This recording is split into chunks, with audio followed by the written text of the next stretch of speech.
السلام عليكم ورحمة الله.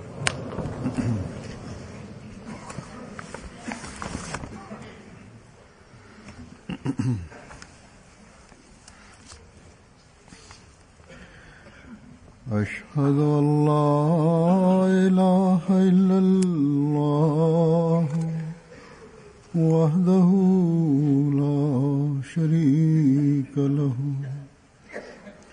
وأشهد أن محمدا عبده ورسوله أما بعد فأعوذ بالله من الشيطان الرجيم بسم الله الرحمن الرحيم الحمد لله رب العالمين الرحمن الرحيم مالك يوم الدين إياك نعبد وإياك نستعين اهدنا الصراط المستقيم صراط الذين أنعمت عليهم غير المغضوب عليهم ولا الضالين.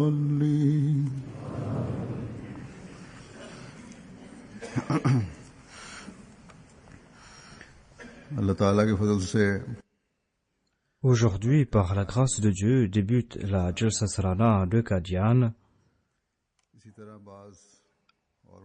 La Jalsa Salana débute aussi dans d'autres pays du monde. Durant ces jours, va se tenir la Jalsa Salana dans ces différents pays. Cela concerne certains pays d'Afrique. Des pays d'Afrique qui partagent le même fuseau horaire. Et ce sermon fait partie du programme de leur Jalsa. Il fut un temps où la Jalsa Salana était organisée uniquement à Qadian et nulle part d'autre. Ensuite, après la partition de l'Inde, on a commencé à organiser la Jalsa Salana au Pakistan. Mais la mention de Dieu et de son prophète par les Ahmadis était quelque chose d'insoutenable pour les ennemis de l'Ahmadiyya, pour l'État pakistanais. C'était quelque chose d'insoutenable pour eux. Et c'est pour cette raison qu'ils ont passé une loi afin d'empêcher la Jamaat Ahmadiyya d'évoquer le nom d'Allah et de son prophète sallallahu alayhi wa sallam.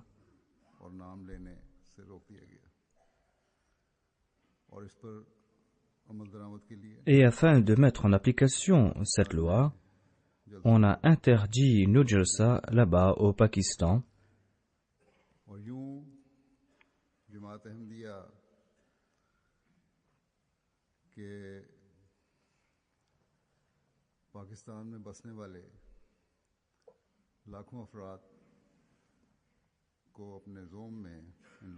Et c'est ainsi que ces infâmes, dans leurs prétentions, ont empêché des centaines de milliers d'Ahmadis du Pakistan de mentionner Allah et son prophète sallallahu alayhi wa sallam.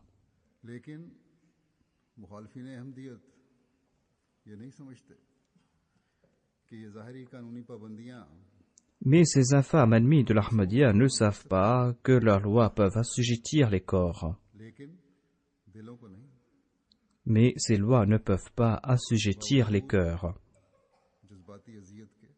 En dépit de cette torture morale, en dépit des pertes financières qu'ils font subir aux Ahmadis, en dépit des sacrifices de vie, les ennemis de l'Ahmadiyya ne peuvent pas débarrasser nos cœurs de l'amour de Dieu que nous éprouvons pour lui. En dépit de toutes les souffrances qu'ils nous font subir, En dépit de toutes ces pertes qu'ils nous font endurer, ils ne peuvent enlever l'amour de Dieu de nos cœurs et l'amour pour son prophète sallallahu alayhi wa sallam.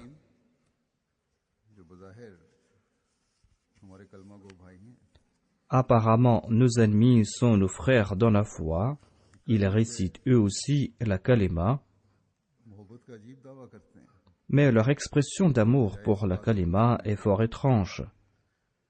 Au lieu d'être contents du fait que parmi les musulmans, il s'y trouve cette communauté qui ne se contente pas d'affirmer qu'elle est prête à tout sacrifier par amour pour la kalima,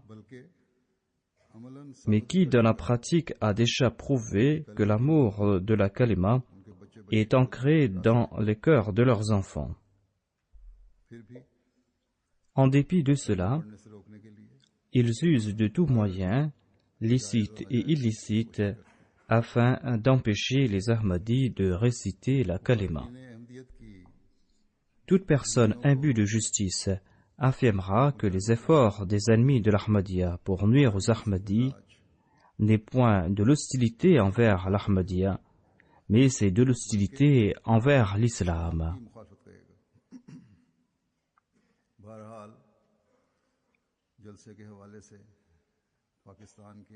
Ainsi, en référence à la Jalsa Salana, j'ai évoqué les Ahmadis du Pakistan et les Jalsa du Pakistan.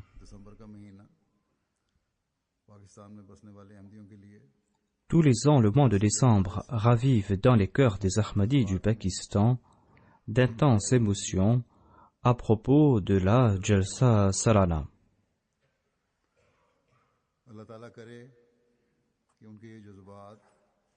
Qu'Allah fasse que ces sentiments aient l'approbation de Dieu, qu'Allah fasse que ces sentiments puissent attirer les faveurs divines et qu'il réduise à néant toute hostilité, toute contrainte et toute difficulté.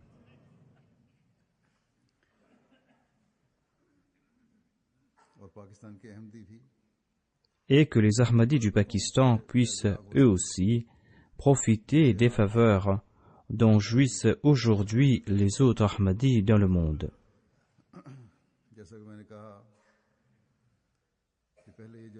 Comme je l'ai dit auparavant, cette Jalsa a été organisée uniquement à Qadian. Ensuite, cette Jalsa a été organisée à Rabwa, mais il y a eu des restrictions à Rabwa. Les ennemis de l'Ahmadiyya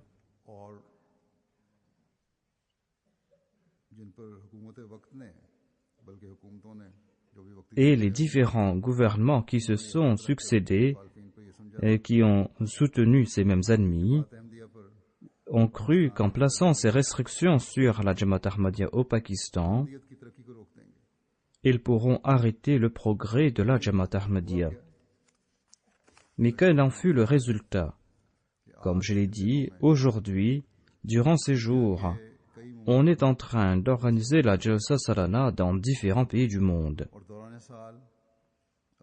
Et au cours de l'année, toutes les Jamaat du monde entier, selon leurs moyens, organisent la Jalsa Salana.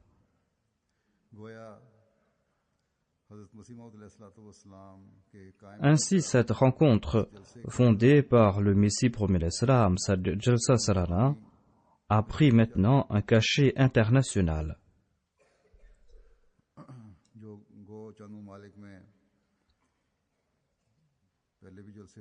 Certes, la Jalsa Salana était aussi organisée dans différents pays quand il y avait la Jalsa à Rabwa, mais aujourd'hui, cette Jalsa a pris une plus grande ampleur dans ces différents pays et il y a un plus grand nombre de pays qui organisent la Jalsa Salana. Mis à part les Ahmadis, les leaders et les chefs d'État de nombreux pays, les adeptes des autres religions et même des honnêtes gens parmi les autres musulmans affirment que cette Jalsa Salana organisée par la Jamaat Ahmadiyya est un moyen pour présenter au monde les véritables valeurs de l'islam. Et ils affirment que c'est un moyen de présenter au monde les beaux enseignements de l'islam. ये नताइज तो निकलने थे और निकल रहे हैं। C'est là un constat. Le monde est en train de connaître les beaux enseignements de l'islam par l'entremise de la Jamaat Ahmadiyya.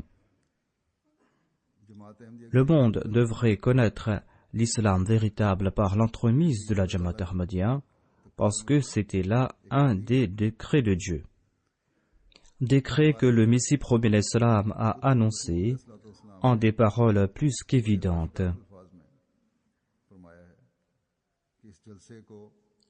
Il nous dit: ne considérez pas cette jalsa comme une simple rencontre organisée par des hommes.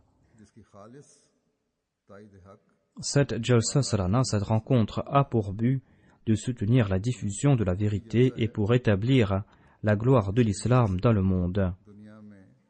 C'est par l'entremise de cette jalsa que l'on va établir la gloire de l'islam, que l'on va honorer l'islam. Car la connaissance que vont acquérir tous ceux qui viendront à cette jalsa apportera une révolution dans leur connaissance et dans leur conduite. Et cette révolution va dévoiler toute sa splendeur dans le monde. Et cette révolution va présenter au monde la beauté des enseignements de l'islam en prouvant que l'islam est une religion parfaite, une religion supérieure à toute autre religion.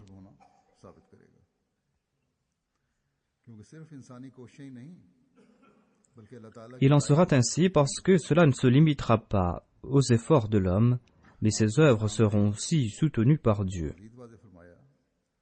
Le Messie promis l'islam nous explique aussi que la pierre angulaire de cette communauté a été placée par la main de Dieu et que des peuples ont été préparés pour elle.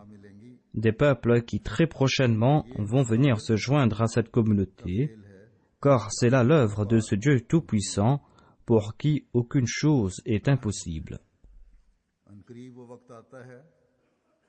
L'époque est très proche, dit le Messie promis l'islam. Au contraire, ces jours sonnent à la porte.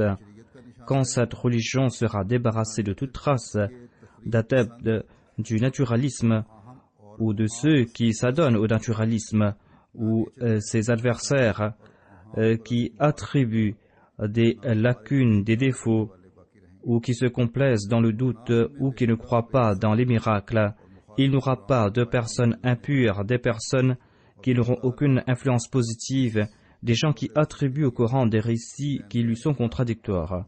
Au contraire, Dieu va établir cette communauté du juste milieu et va établir cette voie sur terre. C'est la voie qu'a apportée le Saint-Coran, c'est celle du Saint-Prophète Mohammed paix soit lui, cette voie qu'il a enseignée à ses compagnons. C'est la même direction qu'a suivi les siddiq, les shahids et les salih depuis le début. Il en sera ainsi, cela va certainement arriver. Et qu'il écoute celui qui a des oreilles pour écouter, béni soient ces personnes, dit-il, béni soient ces personnes pour qui la voie droite a été ouverte. Certainement, ces jalsa, ces rencontres apportent des révolutions dans la nature des gens et il doit en être ainsi. Des jalsa sont organisés dans le monde et différents peuples y participent. Parce que ces jalsa, ces rencontres, sont organisées dans différents pays et cela concerne différents peuples. En Afrique, ce sont des Africains qui vont y participer. En Extrême-Orient, ce sont les gens de là-bas qui y participent. Et nombre de personnes d'Europe, des Amériques, se sont jointes à la communauté et participent dans ces rencontres. Il en est de même des pays arabes. Dieu a réalisé les paroles du Messie promis alayhi salam et Dieu a soutenu le Messie promis alayhi salam, à savoir que des peuples ont été préparés pour venir se joindre à cette communauté. Différentes nations ont prêté allégeance au Messie promis alayhi salam et par ce faire, ils annoncent l'accomplissement de cette prophétie. De plus, la Jalsa Salana est organisée aujourd'hui à Qadian et 31 nations sont représentées à Qadian. L'Afrique y est représentée ainsi que l'Asie, les pays arabes, les pays non arabes y sont représentés les Amériques et l'Europe, y sont représentés l'Australie, l'Extrême-Orient, les îles lointaines aussi y sont représentées. Ainsi, en interdisant l'organisation de la Jalsa dans un pays, l'ennemi croyait avoir frappé l'Ahmadiyya d'un coup fatal. Mais l'ennemi est sourd, l'ennemi ne comprend pas. Il ne comprend pas que celui qui s'était proclamé l'imam de l'époque, celui qui s'est proclamé le Messie et le Mahdi, n'avait pas déclaré que c'était lui qui avait fondé cette communauté. Il disait que la pierre angulaire, la première pierre de cette communauté a été placée par la main de Dieu.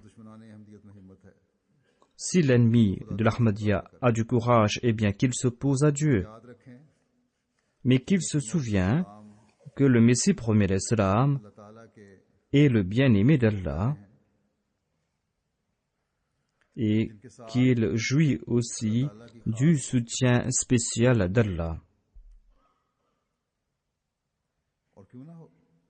Et pourquoi est-ce qu'il n'en serait pas ainsi, étant donné que Dieu lui-même avait envoyé le Messie premier l'Islam afin d'établir la grandeur de sa religion. Ainsi, avant de s'opposer au Messie premier l'Islam, il faudra réfléchir sur cette annonce qu'il a faite dans un couplet d'un de ses poèmes. Il a dit « Ô toi qui me veux du mal, réfléchis bien avant de t'attaquer à moi. » Que les ennemis se souviennent que les souffrances temporaires qu'ils font subir aux membres de la Jamaat ne pourront point anéantir la Jamaat. En se prenant à quelques individus, ils ne pourront point nuire à cette Jamaat qui jouit du soutien de Dieu, cette Jamaat qui a été établie par Allah lui-même.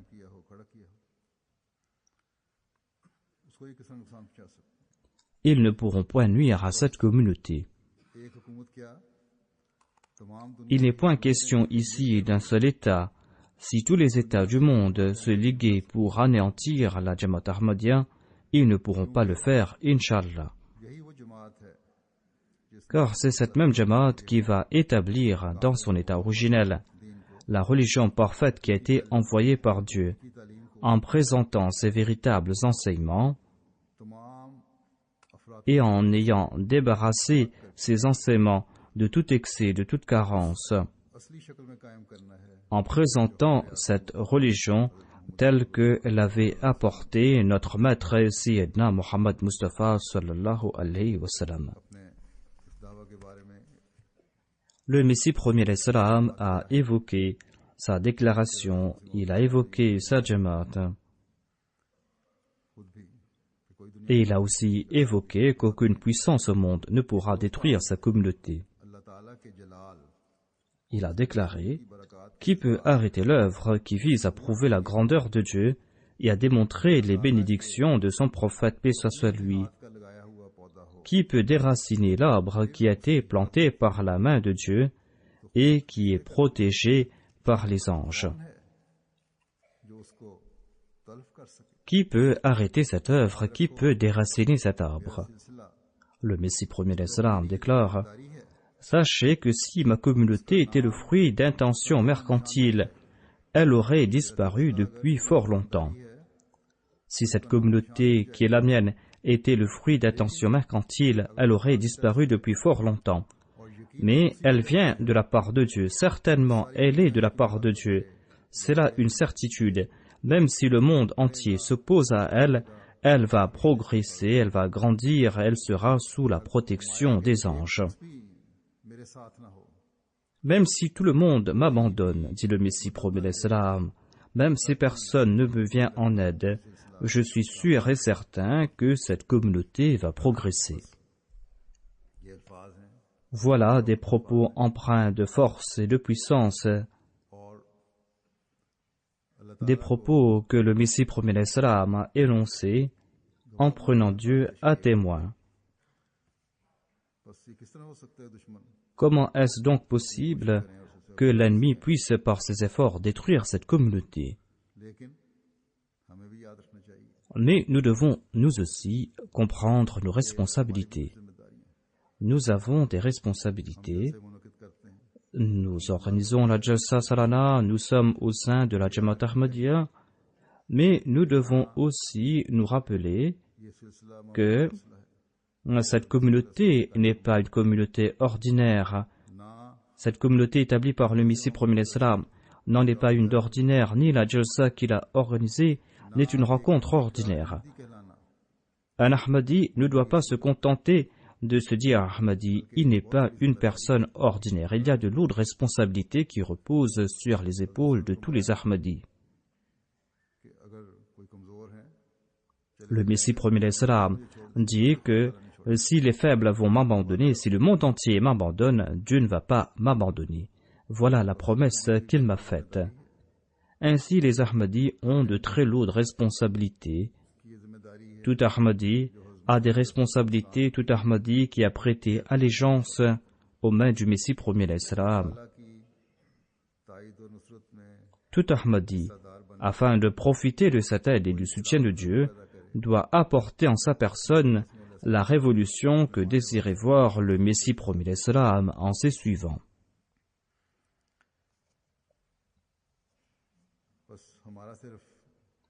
Ainsi, il ne suffit pas pour nous de participer à la Jalsa. Il est important aussi d'accomplir notre analyse de conscience. Il est important de faire partie de ceux qui profitent des prières du Messie promis à l'Islam. Ceux qui participent à la Jalsa m'envoient des requêtes de prière. Ils disent prier pour que nous soyons de ceux qui profitent des prières faites par le Messie promis à l'Islam pour ceux qui participent à la Jalsa Salana. Mais pour être l'héritier de ces prières, pour profiter de ces prières, suffit-il de se présenter à la Jalsa Salana? Est-ce qu'il suffit d'écouter des discours pendant 3 heures ou 4 heures, ou de lancer des slogans et s'arrêter là? Non, certainement non. Comme je viens de le dire, afin de mériter ces prières, il faudra accomplir son analyse de conscience. Nous devons nous demander que tout ce que nous sommes en train d'écouter, cette atmosphère spirituelle, on fait naître en nous une certaine ferveur. Cette ferveur est-elle temporaire ou est-elle permanente? Si l'on a ressenti ces sentiments au cours de la Jalsa, après chaque session de la Jalsa, nous devons promettre que nous allons user de toutes nos aptitudes afin d'apporter en nous, dans notre vie, ces révolutions que désirent de notre part Allah et son prophète sallallahu alayhi wa sallam. Des révolutions qui ont été mentionnées par le Messie promis alayhi salam. Et c'est là que nous ne cesserons de mériter les prières du Messie promis alayhi salam. Au cas contraire, nous serions en train de dire et d'annoncer que, ô Allah, nous n'allons rien faire. Nous n'allons pas accepter ce que tu nous as dit de faire. Allah qui déclare فَلْيَسْتَجِيبُوا لِي, à savoir que les croyants doivent lui obéir. Nous allons dire que nous ne voulons rien faire, mais nous devons certainement hériter des prières du Messie promis alayhi salam. Profitez donc de l'atmosphère spirituelle de la Jalsa afin d'apporter en vos personnes cette révolution spirituelle. Faites des prières, faites des efforts, et c'est là que nous serons les héritiers des prières du Messie promis alayhi salam. Les efforts et les prières sont 2 éléments essentiels afin que nous puissions mériter les prières du Messie promis alayhi salam. Et c'est en héritant de ces prières que nous allons profiter des faveurs divines.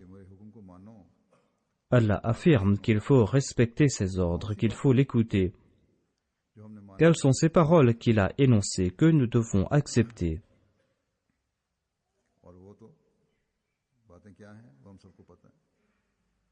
Quelles sont ses paroles, quels sont ses commandements, nous les connaissons tous.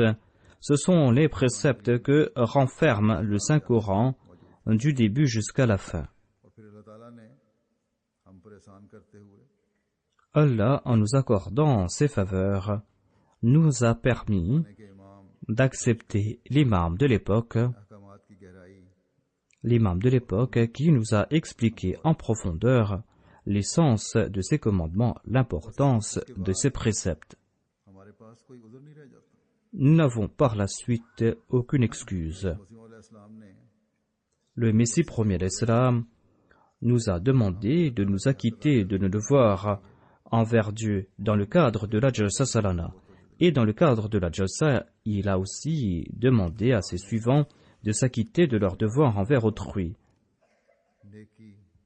Après avoir attiré l'attention des participants de la Jalsa quant à l'importance de la taqwa, de la pureté, il a aussi évoqué ces grandes attentes, ces attentes concernant ceux qui croient en lui, à savoir qu'ils vont faire preuve de compassion pour leurs frères et d'affection mutuelle et de fraternité, et qu'ils doivent être des exemples dans ces domaines, et qu'ils doivent faire preuve d'humilité, ils doivent être prêts à se sacrifier les uns pour les autres, et ils doivent être des grands exemples de droiture et de vérité. Ils ne doivent point être malveillants envers les autres, ils ne doivent point être durs envers autrui. Ainsi, il est important pour chacun d'accomplir son analyse de conscience. Sommes-nous des exemples dans ces domaines, des excellences morales? Sommes-nous en train de consentir à des sacrifices pour les autres? Sommes-nous des exemples dans ces domaines? Avons-nous atteint le niveau requis dans l'humilité?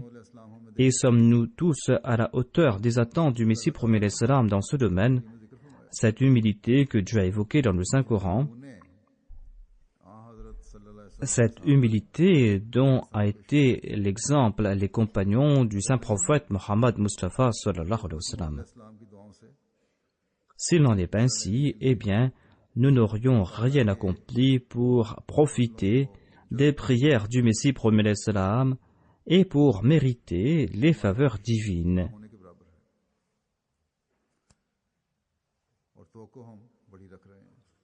Nous n'allons rien accomplir tout en caressant par la même occasion de grands espoirs. Ainsi, tous ceux qui participent à ces différents Jalsa Salana dans ces différents pays en général, et ceux qui participent à la Jalsa Salana de Qadian en particulier, étant donné qu'ils se trouvent dans le village du Messie premier d'Islam, ils doivent tous ressentir l'ardent désir qu'avait le Messie premier d'Islam pour ceux qui participaient à la Jalsa Salana. Ils doivent ressentir ces désirs qu'avait le Messie premier d'Islam pour ceux qui participaient à la Jalsa Salana. Il doit en être ainsi si nous voulons réellement profiter des prières faites par le Messie premier d'Islam. En nombre d'endroits, le Messie premier d'Islam nous a présenté les espoirs qu'il avait en nous. Dans la vie de tous les jours, nous constatons que ceux qui sont proches des parents, ceux qui profitent des prières des parents sont ces enfants qui sont les plus obéissants à l'égard de leurs parents, ces enfants qui sont toujours au service de leurs parents et qui leur sont obéissants. Nous allons nous aussi consommer le meilleur fruit de cette relation que nous avons avec le Messie premier d'Islam quand nous allons renforcer nos relations.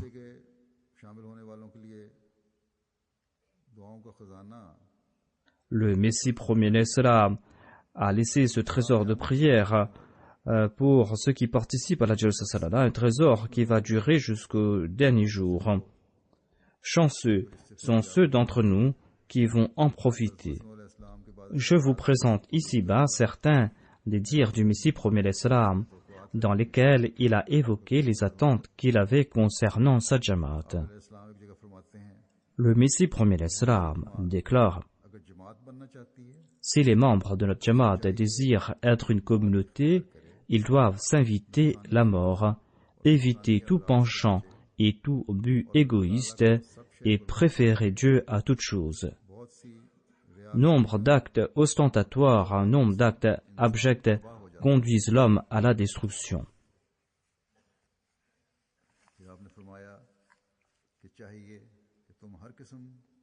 Ensuite, le Messie premier salam a déclaré, vous devez éviter toute colère, tout étranger que vous allez rencontrer va vous examiner de très près, il va scruter de très près vos manières, vos habitudes, votre constance et votre respect des commandements de Dieu.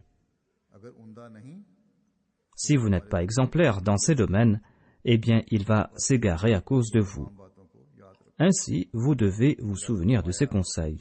Ensuite, il a déclaré, Allah déclare dans le Saint-Coran, Man qatala nafsan bi ghayri nafsin aw fasadin.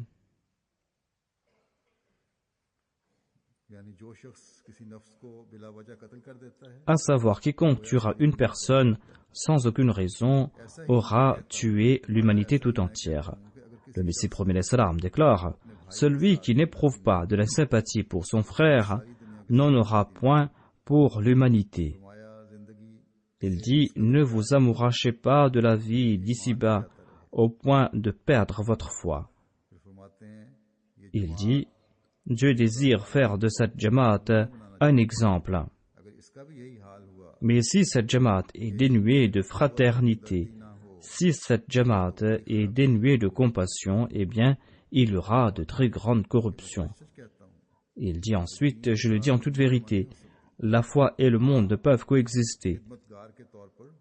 Certes, le monde peut être au service de la foi, mais le monde ne peut pas être le partenaire de la foi. Jamais celui qui a eu de relations avec Dieu n'a mendié des miettes aux autres. Allah éprouve de la compassion même pour ses enfants. Ensuite dit le Messie premier salam, celui qui est dans ma Jamaat, c'est un conseil important. Il dit celui qui est dans ma Jamaat est celui qui préfère la foi à ce monde, comme l'exige le serment d'allégeance. Celui qui, tout en respectant cette promesse, va se rapprocher de Dieu, Allah va lui accorder de la force.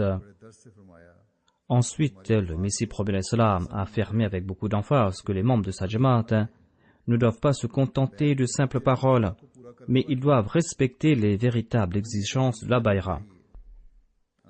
Ils doivent apporter en leur personne des changements purs. Vous ne pourrez pas plaire à Dieu en vous contentant de ces sujets qui ont trait aux controverses. Si vous n'avez pas apporté en vos personnes ces changements purs, il n'y aura pas de différence entre vous et les autres. Efforcez-vous à apporter des changements en vous, dit le Messie premier salam. Suppliez Dieu au cours de vos salats, faites de l'aumône et usez d'autres moyens. Soyez de ceux qui font des efforts pour la cause de Dieu. C'était là quelques conseils que je viens de vous présenter, des conseils que le Messie premier salam a prodigués pour le progrès moral et spirituel des membres de sa Jamaat. Il a prodigué d'innombrables conseils. Nous devons toujours les avoir en tête afin de présenter cette distinction claire et nette entre nous et les autres. Nous devons faire des efforts en ce sens. Sans cela, nous ne pourrons pas atteindre le but de la Bayra. Le Messie premier salam a expliqué clairement que connaître ces questions de controverse, progresser intellectuellement au sein de la Jamaat, ou pouvoir clouer le bec des ennemis par ces arguments ne seront pas autant de moyens pour plaire à Dieu. Cela ne va pas suffire. Il ne suffit pas d'accroître sa connaissance. Certes, le progrès intellectuel, accroître sa connaissance est quelque chose d'important, mais afin de plaire à Dieu, afin d'attirer l'amour de Dieu, on doit aussi progresser dans sa conduite. Il est important aussi de changer son état. Il est important aussi de mettre en pratique les commandements de Dieu et de faire en sorte que sa conduite soit en accord aux commandements de Dieu. Il faut faire partie de ceux à propos de qui Allah déclare « Walladina jahadu fina », c'est-à-dire ces personnes qui font des efforts pour venir nous rencontrer. Ces personnes font ces efforts en sacrifiant leur âme, en sacrifiant leur ego. Ces personnes le font grâce à la prière, grâce au salat, en faisant de l'aumône. Ces personnes usent de tous les moyens qui vont plaire à Dieu. Dieu, en regardant le désir ardent de ces personnes, va déclarer « La nahdiyannahum subulana ». Étant donné qu'ils font des efforts pour notre cause, eh bien certainement, nous allons les guider dans notre direction. Ainsi, afin de pouvoir profiter de la proximité de Dieu, l'on doit en premier faire des efforts. Et c'est là que l'on pourra profiter de la proximité de Dieu.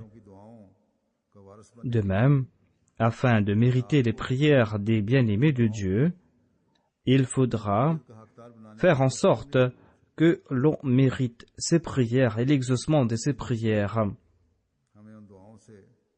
Ainsi, ces jalsas sont là pour nous offrir cette atmosphère afin que nous puissions profiter de ces prières.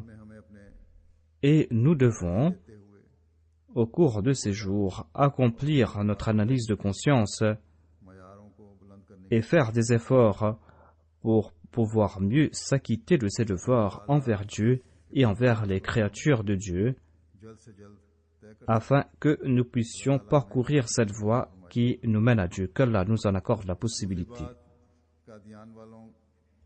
Il y a quelques points que je voulais mentionner à ceux qui participent à la Jalsa Salana de Qadian. Pour ces personnes en particulier, le Messie premier d'Islam avait dit à ceux qui participent à la Jalsa Salana d'apporter leur couchage en raison du climat. C'est pour cette raison que ceux qui habitent en Inde doivent, dans la mesure du possible, suivre cette directive du Messie premier d'Islam. Et même ceux qui viennent du Pakistan aussi doivent apporter leur couchage. C'est vrai que les organisateurs de la Jalsa arrivent à fournir ces couchages, mais on ne peut pas tout faire. C'est pour cette raison que ceux qui viennent de l'Inde ne doivent pas avoir trop d'attentes que on va tout faire pour eux. Et ceux qui viennent de l'extérieur aussi doivent apporter des vêtements chauds. On doit toujours apporter des vêtements chauds, et je crois qu'ils sont partis avec leurs vêtements chauds, parce que il fait très froid là-bas, et ils doivent prendre leurs mesures. Ils doivent être vigilants à ce sujet, au lieu de penser que nous aurons des couchages chauds, que nous aurons des chambres chaudes, des chambres qui seront chauffées. Ils doivent se coucher la nuit en portant ces vêtements chauds, afin qu'ils ne se plaignent pas par la suite en disant qu'ils n'ont pas eu de couchage chaud, qu'ils n'ont pas eu de couverture épaisse, ou que la chambre était très froide. Il ne fait pas aussi froid que dans le passé. Auparavant, il faisait plus froid à Qadian. Il y a eu des changements climatiques dans le monde, et le climat a aussi changé à Qadian. Il y a peut-être beaucoup de brume, mais il ne fait pas aussi froid que dans le passé.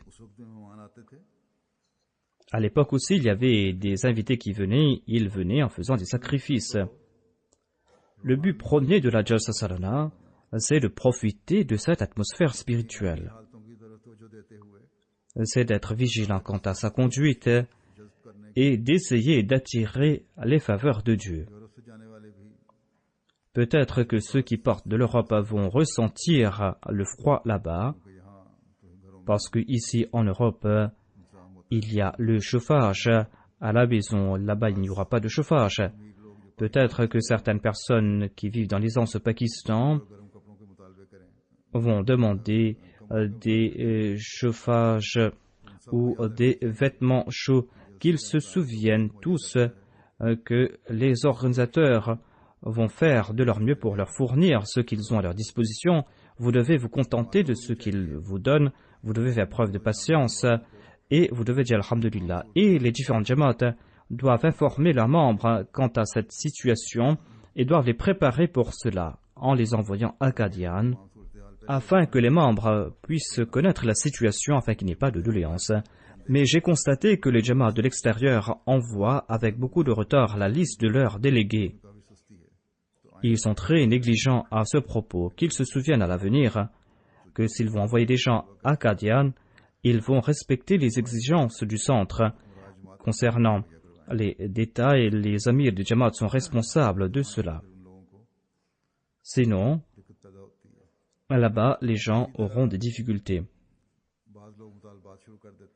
Il y a certaines personnes qui font des demandes en disant que nous devons loger dans tel endroit ou dans tel endroit, qu'on doit nous loger dans la guest house, dans la Darul Ziyafat, dans la Langar Khana.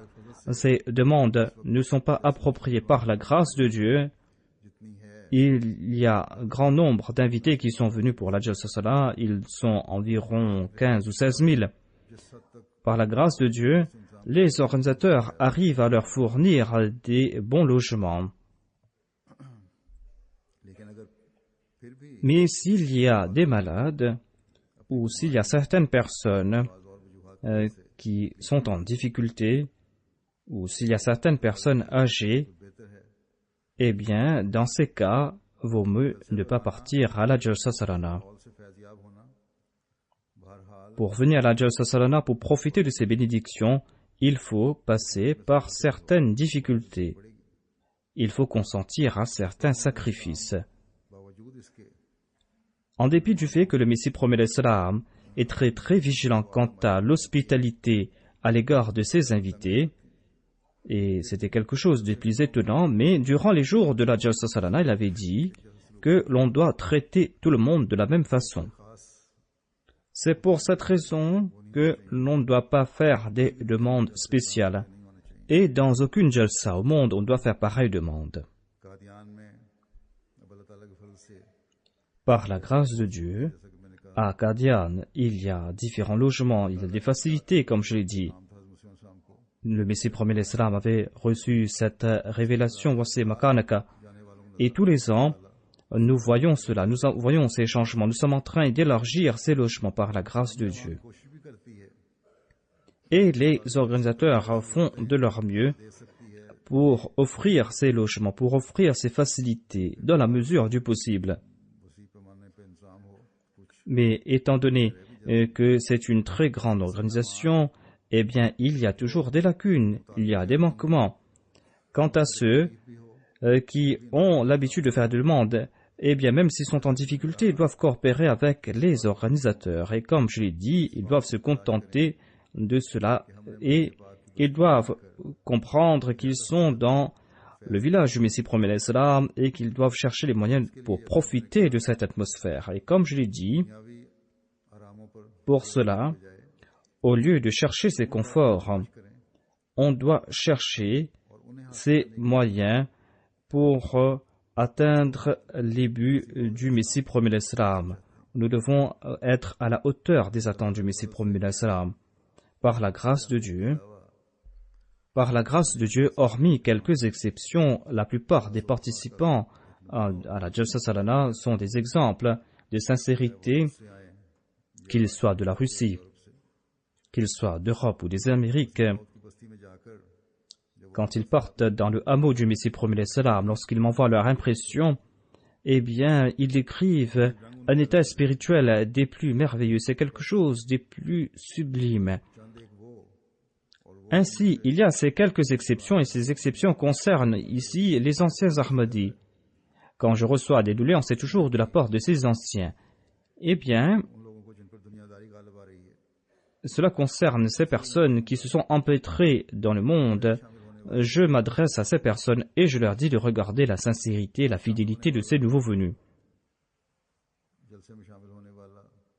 Toute personne qui participe à la Jalsa Salana, au lieu de chercher ses conforts, doivent profiter de cette atmosphère spirituelle, doit se plonger dans cette atmosphère spirituelle, doit se consacrer à la prière. Durant ces jours, vous devez prier pour votre foi. Vous devez aussi prier aussi en particulier pour le progrès de la Jamaat Ahmadiyya, pour que vous soyez toujours cramponné au califat pour grandir dans cette relation que vous avez avec le califat. Le Messie promet l'Islam avait évoqué ses attentes quant à sa Jamaat. Vous devez prier pour que vous soyez à la hauteur de ces attentes. Les prières que font les croyants les uns pour les autres sont là pour soutenir les croyants. Ainsi, priez pour la Jamaat, priez pour le calife, priez les uns pour les autres, et c'est là que vous allez mériter les faveurs de Dieu, Inch'Allah. Si vous allez participer dans ces prières, eh bien, vos prières vont faire partie de ces prières faites par le Messie promis l'Islam pour sa Jamaat. Priez aussi pour que cette jalsa se termine avec succès et qu'elle retourne contre l'ennemi tous ses complots. Parce que l'ennemi peut tout faire, n'importe où. Priez aussi pour que nous puissions atteindre le but de la mission du Messie promis l'Islam au plus vite. Matin et soir, consacrez-vous au souvenir de Dieu, et c'est là que vous allez atteindre le but de la jalsa salala. Qu'Allah vous en accorde la possibilité à vous tous. Qu'Allah fasse que nous puissions voir au plus vite ces jours lorsque le monde va se lier au Messie du saint prophète Mohammed paix soit lui, et lorsque le monde va se réunir sous la bannière du saint prophète Mohammed Mustafa sallallahu alayhi wa sallam. Après les prières, je vais diriger la prière funéraire en absence d'un ancien missionnaire de la communauté, Mokaram Ahmad Shamsher Sukia Saheb, qui est décédé le 24 décembre dernier à l'île Maurice. Inna lillahi wa inna ilayhi raji'un. Il est né en 1933 à l'île Maurice. Il était de l'île Maurice, donc son père était Abdus Sattar Sukia Saheb. Il a servi en tant que président de la Jamaat pour de nombreuses années. Son grand-père était Abdul Manaf Sukia Saheb. Il avait fait la bayra par l'entremise de Soufi Ghulam Mohammad Saheb, le missionnaire Ahmadi. En 1952, Mokaram Shamsher Sukia Saheb a passé ses examens de Senior School Certificate de l'université de Cambridge. En 1953, il a commencé à travailler dans le service civil. En 1962, il travaillait en tant qu'inspecteur des bureaux des impôts. Il est parti en vacances à Qadian et à Rabwa. Il désirait depuis fort longtemps dédier sa vie. À Rabwa, ce désir fut si intense et il a tellement aimé l'atmosphère de Rabwa que de Rabwa, il a envoyé sa lettre de démission, il a dédié sa vie, il est entré à la Jamia. Il est entré à la Jamia le 6 novembre 1962, il a complété ses études en juillet 1966. Après avoir complété ses études, il est retourné à l'île Maurice. Il s'est marié avec la fille d'un des premiers Ahmadis de l'île Maurice, Al-Hajj Azim Sultan Ghous, son épouse qui s'appelle Saïda Sukia Saheba. Il a été affecté à l'île Maurice au début, par la suite de juillet 1967 jusqu'en septembre 1977, il a travaillé en Côte d'Ivoire en tant que missionnaire. Il a passé quelque temps à Rabwa et ensuite en mars 1978, il est retourné en Côte d'Ivoire. En août 81, il a été transféré au Bénin où il a travaillé jusqu'en avril 87. En 87, il a pris sa retraite, mais il a servi au sein de la Jamaat en différentes qualités. Il a travaillé sur la traduction des sermons et sur d'autres travaux littéraires de la communauté. Il avait servi en Afrique dans des conditions très difficiles en faisant preuve d'une grande patience. Au Bénin, il a construit une mosquée au nom de ses parents. Il a eu l'occasion de travailler à l'île Maurice, à Rodrigue et à Madagascar et aux îles Comores et à l'île de la Réunion. Au cours de son séjour à l'île Maurice, il a travaillé d'arrache-pied sur la traduction des livres et des ouvrages de la communauté. Il a pu traduire de nombreux ouvrages de la communauté en langue française, dont livre L'Arche de Noé du Messie promis l'Islam en langue française. Il a traduit et enregistré les sermons du 4e calife pour les envoyer dans les pays francophones. Il a traduit le Saint-Coran en langue créole. Il a travaillé sur la révision et la correction de la nouvelle version du Saint-Coran en langue française. Il a écrit un court ouvrage sur la vie du Saint-Prophète Mohammed paix soit lui. C'était une personne d'une grande abnégation, une personne très simple, exempte de toute ostentation. Il était d'une grande humilité. Il avait cette humilité en lui depuis le début. Je me souviens de lui lorsqu'il était étudiant à Rabwa. Nous travaillions ensemble au cours de la Jalsa Salana. Il était d'une très grande humilité. Il était d'une grande courtoisie à l'égard de tout le monde. C'était une personne très joviale, de bonne humeur. Quelques mois avant son décès, il a offert environ 4 500 € pour la construction d'une mosquée en Côte d'Ivoire. Il y avait un Ahmadi qui avait besoin d'argent, personne ne lui venait en aide. Lorsqu'il a su, à propos de sa situation, Mokaram Shamser Soukiaseb lui a donné cette somme, loin des regards des autres. Il avait une grande affection pour ses professeurs de Rabwa. Il était très amical. Qu'Allah exalte son statut et lui accorde son pardon. Après la prière de Juma, je vais diriger sa prière funéraire.